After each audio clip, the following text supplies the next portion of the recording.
Tala'lasi o si mai ala whaafafonga o se o tonga le nei o tala I Vaifanua o Aotearoa po New Zealand e ala I le tautua a le lua nei online SAMOATV TALA'LASI and Samoa Radio TALA'ALI o le aso Faraile se fulu ma le lua Ianuari lua afe se fulu mai va.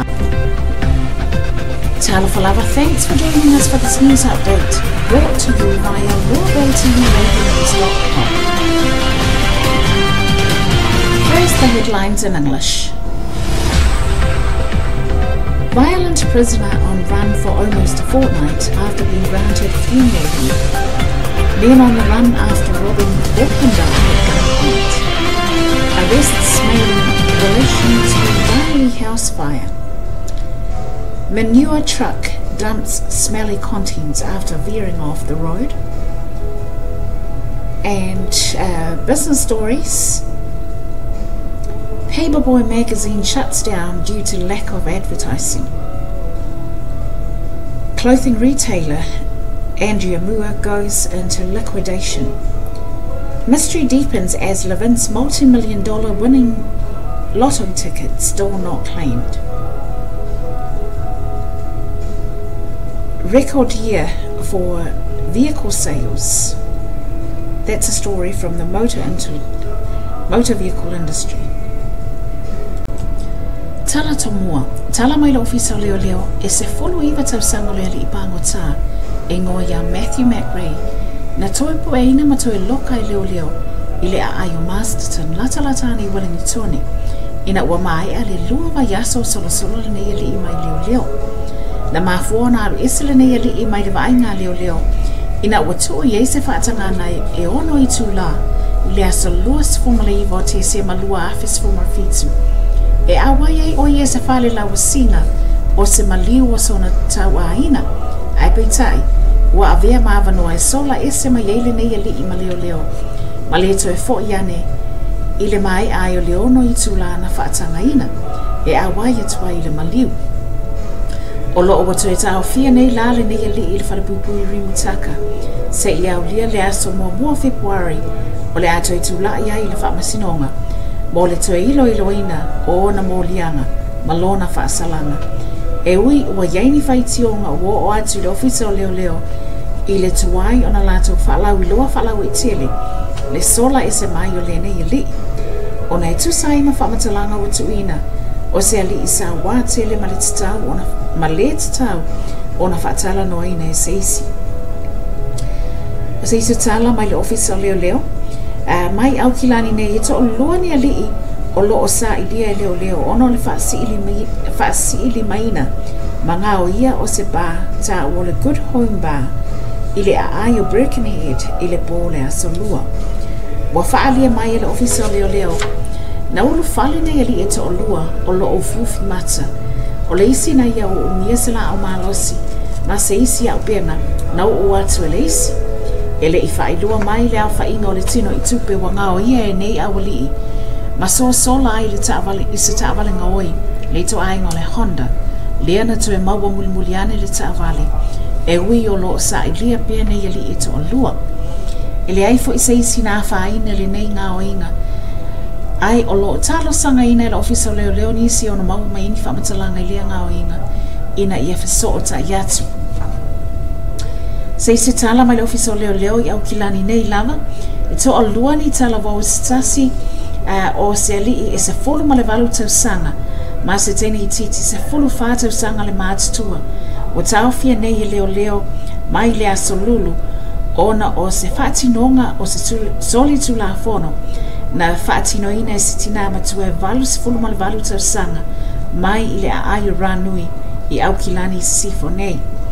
O whaamatalanga mai le nei reporti, o lo ta ua mai ai, o le awhiawhi la sa na se mawai nei, na o atu ai nei tala wau se toa wha, e au fia I ma le toa lua wa ta au fia nei, ma tu I le whaiti toa o le wha le tina ma tua le nei, ma fesili mo se ipu vai, na ave ia I le tina le ipu vai, e ina watu e fo I wha alua atu, na tutuli e se ailua le tina mai lona luma whale, ai whaaliu ane ai leisi te o lua matau mawhai tata e le whaamalama. Mulmuliane, o le no fua whaamalu na tu o le nei tina e poni ele faitotoa na mua afia se muna sa sawane ma o loo masalomia o se ngao inga na toe whaatino ina nei tamaiti e se sunu waile fale o se tina amatua. Ele o awhaina le soifua o le tina amatua ai o loo whaafataia e leo tua oi mai sa awhatoa soani ane. E mai se ai, loo ta arsanga ina fo i la ofisa o leo ila tau e ono maua aini whaamatalanga ina i whasoa soani ma whasotai le Crime Stoppers o Valselau 555 tasi. O se lolia la wai utsa sa tosa o tuaite uta e ono afe kilokalama o ota o moa mamanu whililei. Na tifa ese male awala ma mafuli ai le trailer na toso atu ele nei loli. Na masaa ai nei ota o manu i se tasi o autu i autafa o te manga ala i Henderson i aukilani nei.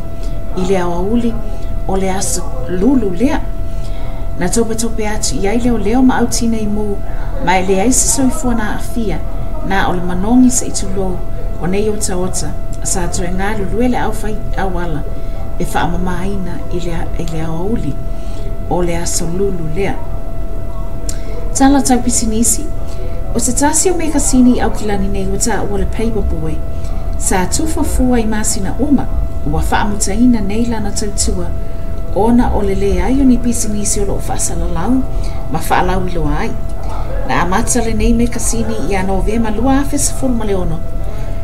Ma e o foi i lona lo minga mulimuli na tu e whaatino ina le aso lua sifuru tolo Ianuari ua le whaataunu uina lea lo minga mulimuli.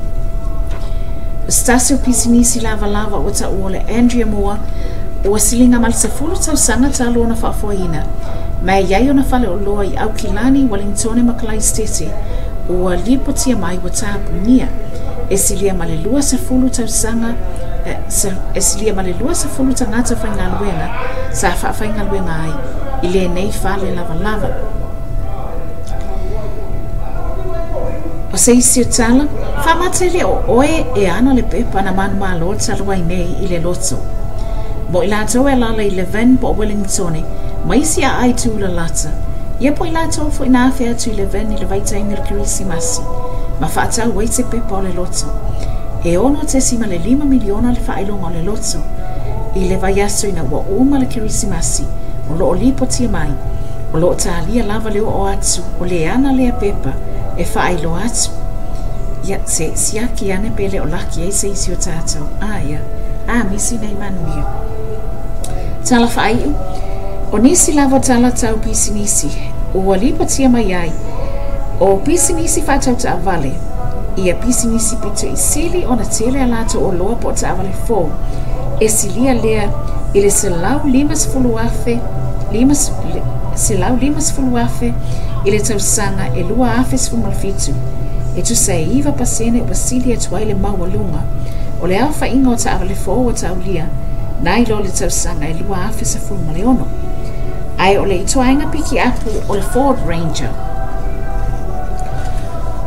o le taavale le wapito i sili o na taulia ma fia le telo tangata i whaatau.